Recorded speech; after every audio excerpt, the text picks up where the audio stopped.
నమస్తే, రైతు ముచ్చటకు స్వాగతం. నేను మీ సాయి కుమార్. ఈరోజు మనం పెన్పహాడ్ మండలం పొట్లపాడు గ్రామంలోని శ్రీకాంత్ డైరీ ఫామ్లో ఉన్నాం. అతను తన నాన్న సహకారంతో డైరీ ఫామ్ నడిపిస్తూ పలువురి యువతకు ఆదర్శంగా నిలుస్తున్నాడు. బీటెక్ చేసి కూడా సాఫ్ట్వేర్ సైడ్ పోకుండా డైరీ ఫామ్ వైపు రావడానికి గల కారణాలు ఏంది, ఈ డైరీ ఫామ్లో ఎలాంటి ఒడిదుడుకులు ఉన్నాయి, అదేవిధంగా ఏ విధంగా లాభాలు గడిస్తున్నాడు అనే విషయాలను మన శ్రీకాంత్ని అడిగి తెలుసుకునే ప్రయత్నం అయితే చేద్దాం. నమస్తే శ్రీకాంత్ గారు. నమస్తే. మీకు బీటెక్ చేసి కూడా ఈ రంగం వైపు రావాలని ఎందుకు అనిపించింది? ఈ రంగంలో మీకు ఎలాంటి అనుభవం ఎదురైంది? బీటెక్ అంటే ప్రైవేట్ జాబులు చేసి వాటి మీద ఎర్న్ అయ్యేదానికన్నా బయట సొంతంగా వచ్చి సొంతంగా ఏదైనా వ్యాపారం చేసుకొని దాంట్లో ఎక్కువ గెయిన్ చేసుకోవచ్చు అనే ఉద్దేశంతో బయటకు వచ్చాను అనమాట. అసలు ఫస్ట్ మీరు ఎట్లా స్టార్ట్ చేశారు డైరీ ఫామ్? ఫస్ట్ ఒక బీటెక్ అయిపోయి ఒక 3 months జాబ్ చేసిండే. జాబ్ చేసినప్పుడు దాంట్లో పెద్ద గ్రోతింగ్ ఏం లేదు. అంటే నేను సివిల్ డిపార్ట్మెంట్ నాది, వేరే సెక్షన్ సైడ్ పోదామన్నా కూడా నాకు వేరే వేస్ట్ అని చెప్పేసి బయటకు వచ్చేసి గవర్నమెంట్ జాబ్స్ ప్రిపేర్ అయినా. గవర్నమెంట్ జాబ్స్ తర్వాత అవి కూడా మనకు సెట్ రాదు అని తెలిసిన తర్వాత బయటకు వచ్చేసి మధ్యలో కొన్ని రోజులు సీసీటీవీ టెక్నీషియన్గా పనిచేసి ఉండే. తర్వాత మా నాన్న ఉండి ఎందుకు అక్కడెక్కడ ఎందుకు జాబ్ చేసుడు, మనకు సొంతంగా డైరీ ఫామ్ చేసుకుందాం మనం ఇక్కడి నుంచే మంచిగా చేసుకుందాం అనే ఉద్దేశంతో బయటకు వచ్చి డైరీ ఫామ్ స్టార్ట్ చేసినాం. అంటే ఈ ఫామ్లో మీకు నాన్నగారు సహకారం? మొత్తం నాన్నదే. మనం నాన్నకు ఎక్స్పీరియన్స్ చాలా ఇయర్స్, 2002-2003 నుంచి ఎక్స్పీరియన్స్ ఉంది. ఆయన సహకారంతోనే, ఆయన చెప్తేనే నేను ఇందులోకి దిగినాను. ఆయన స్టార్ట్ చేసిన తర్వాతనే ఆయనతో పాటు ఉండి నేను చిన్నగా చేసుకుంటూ వచ్చినాం అనమాట. ఫస్ట్ ఒక 4 తీసుకొచ్చినాం. అప్పుడులో లాస్ అయినాం కదా, మళ్ళీ ఏమైనా సేమ్ అట్నే ఏమైనా లాస్ అవుతాం అనే ఉద్దేశంతో ఫస్ట్ ఒక 4 తీసుకొచ్చుకున్నాం. దాని తర్వాత ఫస్ట్ ఎట్లా లాస్ అయ్యారు, ఎందుకు లాస్ అయ్యారు? అప్పుడు సేల్స్ అనేటివి ఇట్లా వేరే టౌన్కి తీసుకెళ్ళి సేల్ చేసేంత లేదు అప్పుడు. అవి ఇంకోటి మేము పెట్టింది ఆవులు, జెర్సీ ఆవులు, హెచ్ఎఫ్ ఆవులు తీసుకొచ్చి పెట్టినాం అనమాట. వాటి మీద పాలు ఎక్కువ ఇస్తుంది కానీ రేట్ తక్కువ ఉంటుంది. డైరీలకు పోసాయి, డైరీ ఫామ్స్కి పోసాయి. డైరీ మీన్స్ ఇట్లా వేరే ఉంటాయి కదా డైరీ వాళ్ళు తీసుకెళ్లే వాళ్ళు అనమాట. తీసుకున్నా కూడా వాళ్ళ దగ్గర రేట్ ఉండదు. దానివల్ల బాగా లాస్ అయినాం. వీటికి మెయింటెనెన్స్ ఎక్కువ అవుతుంది, అక్కడి నుంచి వచ్చే రాబడి తక్కువ ఉంది. బయట ఓన్గా సేల్ చేసుకుందామంటే సేల్ చేసుకునేంత లేదు. అప్పుడు 2002-2003-2004లో పోయి వేరే టౌన్లో సేల్ చేసుకుందామన్నా కూడా లేకుండే. దానివల్ల బాగా లాస్ అయినాం అనమాట. బంద్ చేసినాం అప్పుడు. మళ్ళీ 2004లో ఇక చాలా ఒక 2-3 ఎకరాలు పోయేంత. కొత్తగా ఎప్పుడు స్టార్ట్ చేశారు మీరు? కొత్తగా మళ్ళీ ఆఫ్టర్ కరోనా స్టార్ట్ చేసినాం అనమాట. ఫస్ట్ ఒక 4 బర్రెలు తీసుకున్నాం. 4 బర్రెలు తీసుకున్న తర్వాత అవి తీసుకెళ్ళి సూర్యాపేటలో సేల్ చేసుకొని మనకు అక్కడ కస్టమర్లు మన పాల మీద ఎట్లా ఉంది ఒపీనియన్ అని చెప్పేసి వాళ్ళు ఒకరి ద్వారా పెంచుకొని వాళ్ళు మంచిగా ఉన్నాయి పాలు అని చెప్పడంతో నాకు సేల్స్ పెరిగిన కొద్దీ నీకు డైరీ ఫామ్ అనేది పెంచుకుంటూ వచ్చింది. అక్కడ వచ్చే సేల్స్ మీద వచ్చే అమౌంట్ ఇందులో ఇన్వెస్ట్ చేసుకుంటూ ఈరోజు. ఫస్ట్ మీరు 4 బర్రెలు అన్నారు కదా, ఏ జాతి బర్రెలు తీసుకున్నారు, ఎంత ఇన్వెస్ట్మెంట్? అంటే స్టార్టింగ్లో గ్రేడెడ్ ముర్రా తీసుకున్నాం. మాకు పెద్దగా ఈ ముర్రా జాతి వీటి మీద ఐడియా లేకుండే. స్టార్టింగ్లో పల్లెటూరు కదా, పెద్ద ఐడియా లేదు మెయిన్గా. దానివల్ల గ్రేడెడ్ ముర్రా అంటే ముర్రా కన్నా కొద్దిగా తక్కువ జాతి తీసుకున్నాం అనమాట. నందిగామ దగ్గర, ఇక్కడ ఆంధ్ర నందిగామ దగ్గర తీసుకున్నాం ఒక 4. వాటి మీద వచ్చే పాలతో సేల్ చేసుకున్నాం. దాని తర్వాత మనకు ఒక్కొక్కటి పెరుగుకుంటూ ఒక 7-8 బర్రెలు అయిన తర్వాత అవి 7-8 బర్రెలు కూడా అన్ని గ్రేడెడ్ ముర్రానే తీసుకున్నాం స్టార్టింగ్లో. వాటికి మెయింటెనెన్స్ ఎక్కువ అవుతుంది, పాలు తక్కువ వస్తున్నాయి. మనకు అక్కడ మన ఖర్చులు అనేవి విపరీతంగా పెరిగిపోతున్నాయి అనే ఉద్దేశంతో అదే మెయింటెనెన్స్లో ఎక్కువ పాలు ఇచ్చే బర్రెని తెచ్చుకోవాలనే ఉద్దేశంతో ముర్రా జాతికి చేంజ్ అయ్యాను అనమాట. ముర్రా ఎట్లా తెలిసిందంటే ఇట్లా యూట్యూబర్స్ ద్వారా కొంతమంది యూట్యూబ్ ఛానల్లో చూసుకుంటూ ముర్రా జాతి కూడా ఉంటాయి, వాటి కూడా పాలు దిగుబడి ఎక్కువ ఉంటుంది, వాటి మెయింటెనెన్స్ వీటితో పాటు సమానంగా ఉంటుందని తెలుసుకొని హైదరాబాద్ వెళ్ళి చింతలకుంటలో అన్నీ సెట్ చేసుకున్నాం. ఇట్లాంటివి డైరీ ఫామ్స్ మాకన్నా ముందర పెట్టిన వాళ్ళు ఇట్నే విజిట్ చేసి వాళ్ళ దగ్గర మొత్తం చూసుకొని ఎట్లా ఉంటుంది ముర్రా జాతి బెటరా. దీంట్లో 3-4 రకాలు ఉన్నాయి బ్రీడ్స్. బన్నీ, గుజరాతీ బన్నీ అని ఉంది, జఫ్రాబాదీ అని ఉంది, ధూలియా అని ఉంది. వీటన్నిటిలో ఏది బెటరు, మనకి ఇక్కడ ఈ పరిస్థితులకు ఏదైతే మనకు బెటర్గా ఉంటుందని ఆలోచించుకొని ముర్రా జాతి అయితే బెటరు, బన్నీ అయినా బెటర్ అని చెప్పేసి ఈ 2 జాతులు తీసుకొచ్చుకున్నాం అనమాట. ఒక్క ముర్రా జాతి గేదెకి ఎంత పడుతుంది, ఎంతనే పెట్టి తీసుకు? అంటే వాటి పాల మిల్కింగ్ కెపాసిటీని బట్టి ఉంది. ఇప్పుడు నా దగ్గర ఒక్కోటి మినిమం ఒక పూటకి 6 లీటర్లు ఇచ్చే బర్రె ఉంది. దానికి 1,50,000 పెట్టి తీసుకొచ్చుకున్నా. అది ఇక్కడ లోకల్లో తెచ్చుకున్నా హైదరాబాద్లో. మనం హర్యానా పోయి తెచ్చుకుంటే ఒకవేళ అక్కడ తక్కువ పడుతుందని అన్నారు, కానీ అక్కడ మోసాలు జరుగుతాయి. మనకు ఫస్ట్ టైం అక్కడ పోయి ఏం తెలియకుండా పైసలు తీసుకొని పోయి అక్కడ వాళ్ళ దగ్గర మోసపోయి దానికన్నా ఇక 10,000 20,000 ఎక్స్ట్రా పెట్టుకున్నా మనకు దగ్గరలో ఉంటుంది అనే ఉద్దేశంతో తెచ్చుకున్నాం. ఇప్పుడు మనకి ఎక్స్పీరియన్స్ పెరిగిన తర్వాత మనకి ఇంకా కావాలనుకున్నప్పుడు మనం హర్యానా పోయి మనం మేనేజ్ చేసుకునేది ఉంది అనుకున్నప్పుడు అక్కడ పోయి సెట్ చేసుకుని అక్కడ తక్కువకి వస్తుందని అంటారు, మరి అది ఎంతవరకు వస్తుంది అనేది తెలియదు. ఇక ఆడిపోయి మోసపోవడం ఎందుకని ఇక్కడనే తీసుకున్నాం అనమాట. 4 గేదెలతో స్టార్ట్ అయిన డైరీ ఫామ్ ఇప్పుడు దాదాపు 23 బర్రెలు ఉన్నాయండి. 23 బర్రెలు ఎన్ని లీటర్ల వరకు ఇస్తుంది? అన్ని 23 బర్రెలు ఇవ్వము అనమాట. అందులో ఒక 14 ఇస్తే ప్రస్తుతానికి, మిగతా ఒక 9 బర్రెలు సూడి మీద ఉన్నాయి. సూడి మీన్స్ ప్రెగ్నెంట్తో ఉన్నాయి అనమాట. అవి ప్రెగ్నెంట్తో ఉన్నాయి కాబట్టి అవన్నీ ఒక సపరేట్ లైన్లో ఉంటాయి. పాలు ఇచ్చేవన్నీ ఒక సపరేట్ లైన్లో ఉంటాయి. ఇప్పుడు 14 బర్రెలు ఇస్తున్నాయి. 14 బర్రెలు డైలీ నేను 140 లీటర్స్ వరకు సేల్ చేస్తాను. మార్నింగ్ ఈవినింగ్ ఒక 65-70 దాకా, ఈవినింగ్ కూడా 65-70 వరకు సేల్ చేస్తాను. ఒక మంత్లో ఇప్పుడు ఎన్ని లీటర్ల వరకు సేల్ చేయగలుగుతారు? ఎంత అంటే డైలీ 140 అన్నట్టు. డైలీ 140 అట్లా తీసుకుని 4,000 లీటర్స్ దాకా వస్తుంది. 3,500 లీటర్స్ వస్తుంది అనమాట. ఇన్కమ్ ఎంత వస్తుంది? పర్ లీటర్ వచ్చేసి 80 రూపీస్ ఉంటుందండి. ఇక దాన్ని బట్టి 3,10,000 3,20,000 అట్లా వస్తుంది. అందులో మెయింటెనెన్స్ ఎంత పోతుంది? మెయింటెనెన్స్ మినిమం 2.5 దాకా పోతుంది అండి, 2.5 లక్షల దాకా. ఎందుకంటే వర్కర్లు బిహారీ వర్కర్లు పెట్టుకున్నాం, వాళ్ళతోనే మెయిన్గా ఇబ్బంది ఉంటుంది. ఎందుకనంటే వాళ్ళతోనే ఎందుకు ఇబ్బంది ఉందంటే వర్కర్లు ఒకరోజు మంచిగా చేస్తాడు, ఒకరోజు మంచిగా చేయడు. వాళ్ళకి ఏదైనా ఇబ్బంది ఏంటంటే మనకు చెప్పకుండా పారిపోతారు అనమాట. ఒక రూపాయి ఎక్కువ ఇచ్చైనా సరే వాళ్ళని మంచిగా మెయింటైన్ చేసుకొని ఉంచుకోవాలనే ఉద్దేశంతో వాళ్ళకి ఎక్కువ, ఒక మనిషికి 20,000 ఇస్తున్నా, 2 మనుషులు కదా 40,000. డైరీలో మొత్తం పని అంతా వాళ్ళే చేస్తారు. క్లీనింగ్ నుంచి గడ్డి కోసుకొని వచ్చి దాని తర్వాత చాపింగ్ మిషన్ మీద చాప్ చేయడం మొత్తం వాళ్ళే చేస్తారు అనమాట. మనం ఓన్లీ మెయింటెనెన్స్ వరకే ఉన్నాం అనమాట. అట్లా ఇక్కడ ఇప్పుడు మీరు ఈ 23 వీటికి ఎలాంటి మెయింటెనెన్స్ పెడుతున్నారు? ఎలాంటి మెయింటెనెన్స్ చేస్తారు రోజు రెగ్యులర్ మెయింటెనెన్స్ అంటే పచ్చిగడ్డి ఇస్తాం మెయిన్గా. పచ్చిగడ్డితో పాటు వరిగడ్డి ఉంటుంది కదా, వరిగడ్డి మీన్స్ ఎండుగడ్డి. ఆ ఎండుగడ్డిని పచ్చిగడ్డిని 2 మిక్స్ చేసి చాపింగ్ మిషన్ ఉంటుంది ఒకటి మా దగ్గర ఉంది ఇక్కడే. ఆ చాపింగ్ మిషన్లో చాపింగ్ చేస్తాం అనమాట. చాపింగ్ చేసి ఇంత ఒకటి 1/2 ఇంచు 1 ఇంచు కటింగ్ అవుతుంది అనమాట. అవి వాటికి ఫీడింగ్ ఇస్తాం. దానితో పాటు దానాలు ఉంటాయి. ఇక్కడ ఉంది కదా, పత్తి చెక్క, కందిపొట్టు, శనగపొట్టు, మినపొట్టు, ఈ 4 మిక్సింగ్ చేస్తాం అనమాట. ఈ రేపు మార్నింగ్ కోసం కావాలంటే ఈరోజు ఈవినింగే వాటర్లో నానబెడతాం అనమాట. నానబెట్టేసి, ఎందుకంటే అవి గట్టిగా ఉంటాయి కదా, నానబెడితే మెత్తగా అవుతుంది, వాటి తినడానికి అరుగుదలకు కూడా ఈజీగా ఉంటుందని నైట్ నానబెట్టి మార్నింగ్ ఇచ్చేస్తాం. మార్నింగ్ నానబెట్టి మళ్ళీ ఈవినింగ్ ఇచ్చేస్తాం. అట్లా మళ్ళీ వీటన్ని దానా వాటి మీద పచ్చిగడ్డి ఎండుగడ్డి కలిపి మిక్చర్ ఉంది కదా, అది వేసిన తర్వాత దాని మీదంగా దానా వేస్తాం అనమాట. అవి 2 గడ్డిని దానాన్ని 2 మిక్సింగ్ చేసి తింటుంది అనమాట. దానివల్ల లోపల డైజెషన్ అనేది గడ్డి ఉంటుంది కదా, ఎండుగడ్డి వల్ల డైజెషన్ అనేది కరెక్ట్ అవుతుంది అనమాట. పచ్చిగడ్డి ఒకసారి దానా ఒకసారి వేయడం వల్ల అవేమవుతుందంటే దేని సపరేట్ అయ్యి అరుగుదల కరెక్ట్గా ఉండదు అనమాట. దానికోసమనే వేస్తాం. దాని నుంచి మళ్ళీ పైగా ఫ్లేవర్ కోసం గోధుమ పొట్టు వేస్తాం అనమాట. ఇప్పుడు ఇందాక నేను విజువల్స్లో ఇట్లా చల్లినా కదా, అది ఫ్లేవర్ కోసం వేస్తాం అనమాట. తౌడు వాడకుండా తౌడు ప్లేస్లో గోధుమ పొట్టు వాడతాం. మెయింటెనెన్స్ అన్ని కలిపి దాదాపు 2 లక్షల చిల్లర, 2,20,000 దాకా పోతుంది అండి 23 బర్రెలకు అన్నిటికీ. అంటే సూటి బర్రెలకు కూడా నేను మ్యాక్సిమం దానా పెడతాను. ఎందుకంటే పాలిచ్చే బర్రెల కన్నా ఒక కేజీ తగ్గించి వాటికి ఇచ్చేస్తాను అనమాట.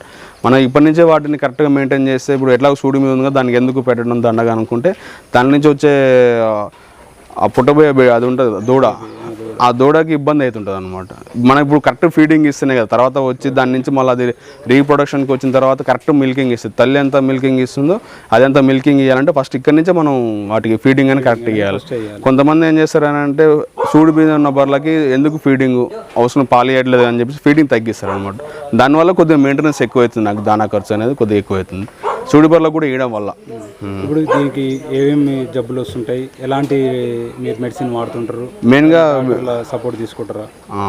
మెయిన్గా వీటికి పొదుగు వాపులు ఉంటాయి. పొదుగు వాపు వచ్చిందంటే ఒకసారి అది రొమ్ము మొత్తం క్యాన్సిల్ అయిపోతుంది. నా దగ్గర ఆల్రెడీ ఒక బర్రెకు పొదుగు వాపు వచ్చింది. దాని కరెక్ట్ టైంలో ఇన్ టైంలో వేరే వర్కర్లు ఉన్నప్పుడు నాకు కరెక్ట్గా ఇన్ టైంలో చెప్పలేదు, మేము కూడా చూసుకోలేదు. చూసుకోకపోవడం వల్ల ఒక రొమ్ము అనేది క్యాన్సిల్ అయిపోయింది. 4 రొమ్ములలో ఒక రొమ్ము క్యాన్సిల్ అయిపోయింది అన్నమాట. మెయిన్ డిసీజ్ అనేది అదే పొదుగు వాపు అనేది. ఇక బర్రెలు పొడుచుకొని కొమ్ములు ఇరగడం, చిన్న చిన్న దెబ్బలు తగలడం, కాళ్ళకి డెక్కలకి, కాళ్ళు నిలబడి వాటికి హెవీ బరువు ఉంటాయి కదా, వాటి వల్ల డెక్కలకు కూడా కొద్దిగా ఇబ్బంది ఉంటుంది అనమాట. ప్రతిసారి ఎప్పటికప్పుడు పసుపు నీళ్ళు వేడి నీళ్ళలో పసుపు కలిపి ఆ వేడి నీళ్ళలో ప్రతి బర్రెకి ఇట్లా ఒక 10 డేస్కో 15 డేస్కో ఇట్లా పోస్తాం అనమాట. ఏమన్నా దాంట్లో డిసీజ్ ఉంటే పోతుంది అనమాట. ఇప్పుడు మీరు ఫ్యాన్లు ఇవన్నీ మెయింటైన్ చేస్తారు, ఈ ఫ్యాన్లు ఇవన్నీ మెయింటైన్ చేయడానికి కారణం ఏంటి? దోమలు వస్తాయి కదా, ఈ నెట్ కూడా దోమతెర కూడా వాడడానికి దోమల కోసం అనమాట. దోమల వల్ల అసలు వాటికి రెస్ట్ ఉండదు, విపరీతమైన దోమలు ఉంటాయి కదా, వాటి కోసం దోమతెర వేసిన లోపల ఫ్యాన్స్ అనమాట. రెస్ట్ ఫ్యాన్స్ ఎక్కువ మన గాలి మంచిగా ఉంటున్నాయి కదా, పడుకుంటే అవి రెస్ట్ ఉంటేనే పాలు ఎక్కువ ఇస్తాయి. అవి నిత్యం ఎప్పుడు లేచే ఉండి నిలబడే ఉంటే పాలు కూడా తక్కువ ఇస్తాయి అనమాట. వాటి వల్ల 3 బర్రెలకు ఈ షెడ్ వేసుకోవడానికి ఎంత ఖర్చు అయింది? అంటే ఈ కెపాసిటీ డైరీ కెపాసిటీ వచ్చేసి షెడ్ కెపాసిటీ 40 అనమాట. 40 బర్రెలకు ఉండాలి అని. ఎట్లా ఇదే ఫీల్డ్లో ఉన్నాం కదా, ఫ్యూచర్ కూడా మనకు మళ్ళీ వేసుకోవడం ఇబ్బంది అని చెప్పేసి ఒకటేసారి 40 బర్రెలకు వేసుకున్నాం అనమాట. అప్పుడు 6.5 లక్షలు వచ్చింది నాకు 3 years బ్యాక్.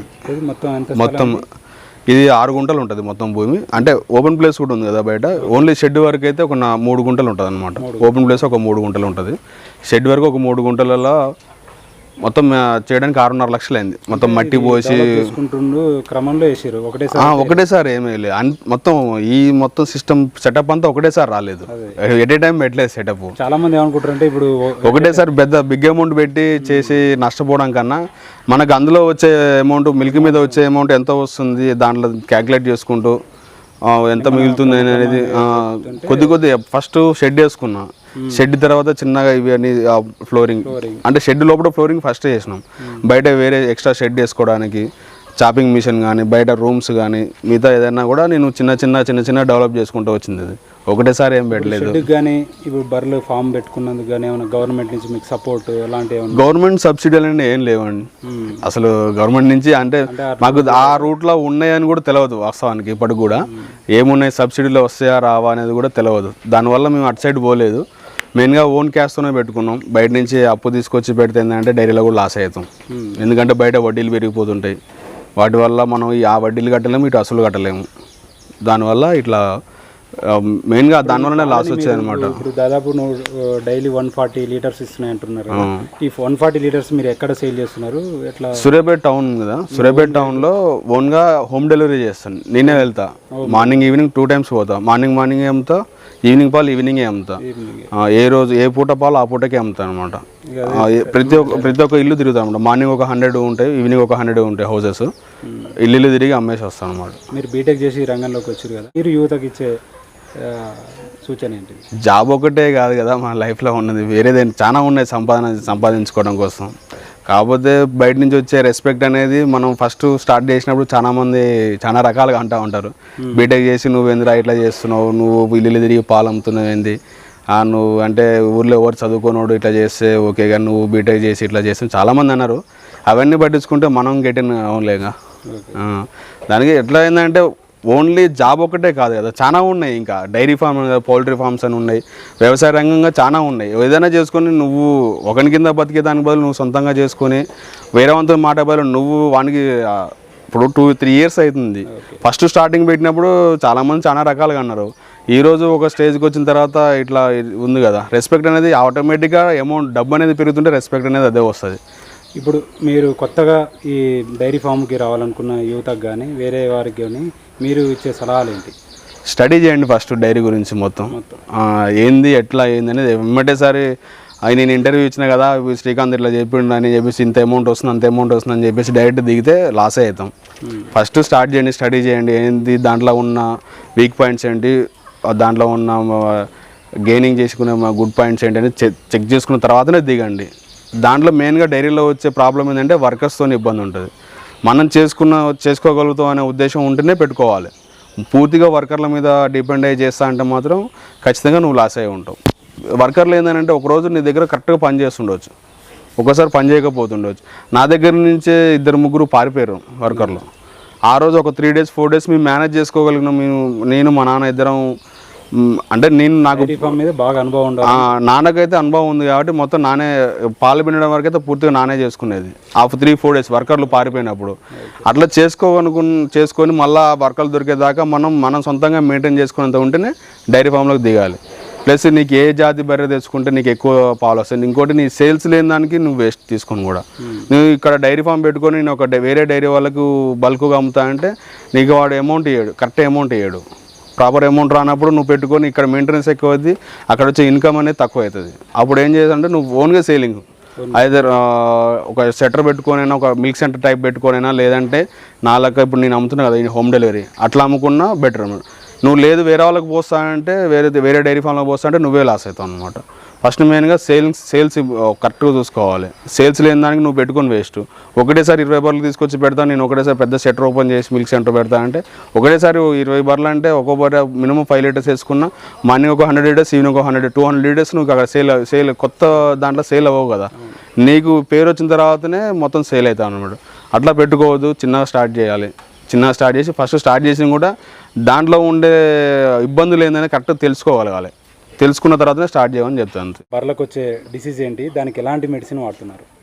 డిసీజ్ అంటే పొదుగు వాపు ఉంటుందండి.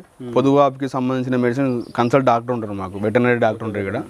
మా పక్కనే అనంతరం విలేజ్ ఉంటుంది. అనంతరం విలేజ్లో డాక్టర్ ఎర్రశెట్టి కిరణ్ కుమార్ అని వెటర్నరీ డాక్టర్ ఉన్నాడు. అతని ద్వారా సలహాలు, ఇంకా గోపాలమిత్ర వెంకన్న అని ఇంకొక అతను ఉన్నాడు. గోపాలమిత్ర మెయిన్గా గోపాలమిత్ర వాళ్ళు వస్తారు, వాళ్ళు చేస్తారన్నమాట. వాళ్ళ వల్ల కాదనుకున్నప్పుడు వేరే doctor veterinary doctor main doctor ఉంటారు కదా, కిరణ్ కుమార్ సార్ దగ్గర ఇట్లా ఉంది సార్ అని అంటే ఆయన మెడిసిన్ రాయిస్తే తీసుకొచ్చుకుంటాం. గోపాలమిత్ర ద్వారా వాటికి ఇస్తాం అన్నమాట.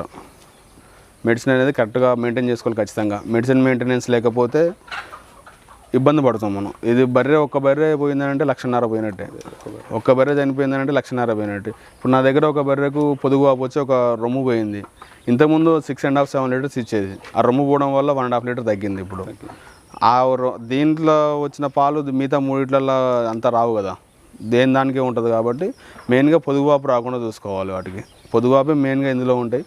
ఇంకా ఉంటాయి కానీ అవి అనేది నేనైతే ఎక్స్పీరియన్స్ చేయలేదు, ఇంకేమున్నాయి ఏందనేది. ఇంకా నాకు వాటి మీద ఏ రోగాలు వస్తాయనేది ఇంకా కరెక్ట్గా నాకు రాలేదు కాబట్టి నాకు తెలియదు అనమాట దాని గురించి. మెయిన్గా మొత్తం ఫీడింగ్ గడ్డి ఎలాంటి గడ్డి ఇస్తారు? ఇక్కడ సూపర్ నేపియర్ గడ్డి అంటే 23 బర్రెలు ఉన్నాయి కాబట్టి ఎక్కువ మొత్తంలో పడుతుంది కాబట్టి నేను ఒక 4 ఎకరాలలో సూపర్ నేపియర్ వేసుకున్నా. మొత్తం 4 ఎకర్స్ కూడా సూపర్ నేపియరే. అవి వచ్చేసి గనుపులు అంటారు, ఇంత పొడుగు ఉంటాయి గనుపులు, ఒక్కొక్కటి 1 ఫీట్ ఉంటుంది. అవి తీసుకొచ్చి పొలంలో నాటుకుంటాం అన్నమాట. ఎటు గ్యాప్స్ వచ్చేటట్టుగా ఒక 2 ఫీట్స్ గ్యాప్, ఒక్కొక్క మొక్కకు 2 ఫీట్స్ 3 ఫీట్స్ గ్యాప్ వచ్చేటట్టు నాటుకుంటాం అనమాట. అవి ఫస్ట్ కటింగ్ 3 మంత్స్కి ఒకసారి వస్తుంది. 3 మంత్స్ ఫస్ట్ కటింగ్ 3 మంత్స్ వస్తుంది. దాన్ని కట్ చేసుకుంటూ పోతూ ఉంటే అన్నీ అయిపోయేలోపు ఇంకో లైన్ మళ్ళీ స్టార్ట్ అవుతుంది అనమాట. అవే రీసైక్లింగ్గా అవే వస్తూ ఉంటాయి అన్నమాట. వాటికి ఎరువులుగా ఎట్లా మాకు పేడ ఉంటుంది కదా గేదెల్ది, ఆ పేడ వేస్తాం, లేదంటే యూరియా వేస్తాం వాటికి. అప్పుడప్పుడు రెగ్యులర్గా వేయం, వాడికి కరెక్ట్గా ఎదుగు రావడానికి కోసం అని చెప్పేసి వేస్తాం అనమాట. దానాలు వచ్చేసి బర్రెలకి పత్తి చెక్క, కందిపొట్టు, మినప్పొట్టు, శనగపొట్టు, ఈ 4 రకాలు నానబెడతాం అనమాట. వెట్ అనేది డ్రై పొజిషన్లో ఉన్నప్పుడు ఒక్కొక్క బర్రెకి 4 కేజీలు జోకి, అంటే 4 కేజీస్ ఒక్క బర్రెకి. ఎక్కువ మొత్తంలో ఇచ్చే పాలకి 4 కేజీలు వేస్తాను అనమాట. సూడు బర్రెలకు 2 కేజీలు వేస్తాను అనమాట. అవి నానబెట్టిన తర్వాత ఎక్కువ అవుతుంది అనమాట. ఆ వాటర్ పర్సంటేజ్ వల్ల 5-6 కేజీస్ 7 కేజీస్ వరకు వస్తుంది అనమాట ఒక్కో బర్రెకి. 4 కేజీస్ డ్రైలో ఉన్నప్పుడు 4 కేజీస్ ఇస్తాం, పెట్టేసరికి అవి 5 కేజీస్ అవుతుంది ఒక్కో బర్రెకి. దానివల్లనే మనం దానా కరెక్ట్గా ఇస్తేనే కరెక్ట్గా పాలు వస్తాయి. దానా తక్కువ ఇచ్చి పాలు ఎక్స్పెక్ట్ చేస్తే రావు. ఆ పచ్చిగడ్డిలో కలిపి వేస్తాం అనమాట. పచ్చిగడ్డి ఎండుగడ్డిలో కలిపి ఆ దానా వేస్తాం. అవి 2 తినడం వల్ల వాడికి డైజెషన్ కరెక్ట్గా అవుతుంది అనమాట. ఒకటేసారి అయిపోతుంది తినడం. మళ్ళీ పచ్చిగడ్డి ఒకసారి వేసి, ఎండుగడ్డి ఒకసారి వేసి, దానాలు ఒకసారి వేస్తే వాటికి టైమింగ్ అనేది మిస్ అవుతుంది. ప్లస్ ఆ 3 ఒకటేసారి పోతే ఏంటంటే కరెక్ట్గా ఉంటుంది అనమాట. దానివల్ల అవి కూడా మాకు ఎట్లా తెలిసిందంటే మేము వేరే డైరీ ఫామ్స్లలో వేరే వాళ్ళని అడిగి పోయి చెక్ చేసుకుని ఎందుకు వేస్తున్నారు, పచ్చిగడ్డి మీద దానాలు ఎందుకు వేస్తున్నారు, లేదా డైరెక్ట్గా సపరేట్గా ఇవ్వచ్చు కదా అని అంటే లేదు, వీటి వల్ల లాభం ఉంది కాబట్టి ఇట్లా వేస్తున్నాం, మాకు కరెక్ట్ బెనిఫిట్స్ ఉన్నాయి ఇట్లా వేయడం వల్ల, అందుకోసం ఇదే ఫాలో అవుతున్నావు, నువ్వు ఇదే ఫాలో అవ్వాలని గ్యారంటీ ఏం లేదు, నీ ఇష్టం వచ్చిన పద్ధతిలో నువ్వు ఫాలో అవ్వు అని చెప్పేసి చెప్పడంతో ఇక వాళ్ళు ఆల్రెడీ ఎక్స్పీరియన్స్ ఉన్న వాళ్ళు చేస్తున్నప్పుడు మనం ఎందుకు చేయకూడదు, నేను కూడా అట్నే చేస్తున్నాను అనమాట. ఫీల్డ్ మీకు ఎట్లా అనిపిస్తుంది? ఇప్పుడు గతంలో ఫస్ట్ స్టార్టింగ్ మీరు అన్నారు కదా, అట్లా అన్నోళ్ళు ఇప్పుడు ఏమంటున్నారు, మీకేమనిపిస్తుంది ఈ ఫీల్డ్ మంచిగా? ఇక ఏమనిపిస్తుంది అంటే కరెక్ట్ ఇప్పుడు మనం బయటికి పోయి చేయలేమని అర్థమైనప్పుడు ఎంత కష్టమైనా ఇక్కడే చేసుకోవాలి. దీంట్లోనే ఇప్పుడు కష్టం ఉన్నా సరే ఇష్టంగా చేసుకుంటున్నాం కాబట్టి ఇదే కరెక్ట్, నాకైతే మంచిగా ఉంది. కాకపోతే బయట జనానికి ఉండొచ్చు, ఎందుకు బీటెక్ చేసిండు చదువుకుండు మంచిగా ఎక్కడో దగ్గర ఆఫీస్లో పని చేసుకోవచ్చు కదా, అది కూడా సాఫ్ట్వేర్ అని కావాలి, నువ్వు సివిల్ ఎందుకంటే వేరే జాబ్స్ కూడా ఉన్నాయి కదా బీటెక్ చేసినప్పుడు, నువ్వు డైరీ ఫామ్కి వచ్చినావు కదా, వేరే జాబ్స్ వేరేవి కూడా ఉన్నాయి కదా, అటు కూడా వెళ్ళొచ్చు అంటే నాకు ఇంట్రెస్ట్ లేదు, వేరే దగ్గర పని చేయడం ఇంట్రెస్ట్ లేక బయటకు వచ్చేసి ఇట్లా స్టార్ట్ చేసినాం అన్నమాట. ఇది ఈరోజు మనకు శ్రీకాంత్ గారు చెప్పారు. దాదాపు బీటెక్ పూర్తి చేసినప్పుడు ఈ రంగంలోకి వచ్చే ముందల చాలామంది నవ్వారు. ఒక 4 బర్రెలతోటి స్టార్ట్ చేసిన ఈ ఫామ్ ఇప్పుడు ప్రస్తుతం 23 బర్రెలతోటి కొనసాగుతుంది. దాదాపు రోజుకు 140 లీటర్ల పాలను సేల్ చేస్తూ దాదాపు నెలకు 3 లక్షల రూపాయలను ఎర్న్ చేస్తున్నాడు. దాదాపు 2.5 లక్షలు ఖర్చులు పోను కూడా దాదాపు 1 లక్ష రూపాయల వరకు మిగులుబాటు అవుతుందని ఇప్పుడు కొత్తగా వచ్చే యువత సైతం వాళ్ళకు నచ్చితే ఈ రంగంలోకి మెల్లమెల్లగా ఒకటేసారి బల్క్గా కాకుండా నెమ్మదిగా వచ్చి రాణించవచ్చు అని చెప్తున్నాడు. మనకి ఇంత మంచి వివరాలు ఇచ్చిన శ్రీకాంత్ గారికి ధన్యవాదాలు తెలియజేస్తూ థ్యాంక్ యూ.